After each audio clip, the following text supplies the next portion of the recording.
ও বিশ্বকা, কোথায় যাচ্ছ? বাজার যাচ্ছি। তুই তো এখন আর বাজারে যাস না। এখন খরচাটা একটু কমেছে। কেন? আরে আমাদের পাশের বাড়ি হ্যাঁ, একটা প্রতিবেশী এসেছে, একদম অমায়িক। যা রান্না করবে কিছু না কিছু দিয়ে দেয়, শুধু ভাতটা আমার করতে হয়, ওটাই হয়ে যায়। ওই জন্য আর বাজার যেতে লাগে না। খুব ভালো, ভালো প্রতিবেশী পাওয়া ভাগ্যের ব্যাপার।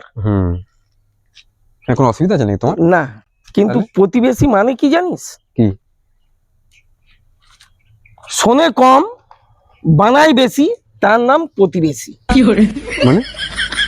মানে এইটুকুনি শুনবে, এতটা বাড়াবে, তোর বাড়ির আশেপাশে চারিদিকে তোর বদনাম করবে, তাকেই বলে প্রতিবেশী।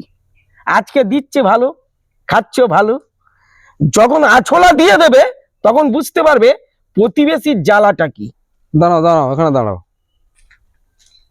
আমার মনে হয় তোমার হিংসা হচ্ছে। আমার দিচ্ছে আর তোমার ফাটছে। কি বললাম না? বেলা হলে বুঝতে পারবি, বেলা হলে বুঝতে পারবি প্রতিবেশীর জ্বালাটা কি। আমি ভুক্তভোগী, এমনি এমনি আমার 52 বছর বয়স হয়নি। ভালো হয়েছে, দেখবি। ভালো হয়েছে। তা যাচ্ছিস কোথায়? যাবো, পাশের বাড়ি যাবো একটু। যাও, প্রতিবেশীর বাড়ি যাও। আবার সেই। আচ্ছা, যাও যাও যাও।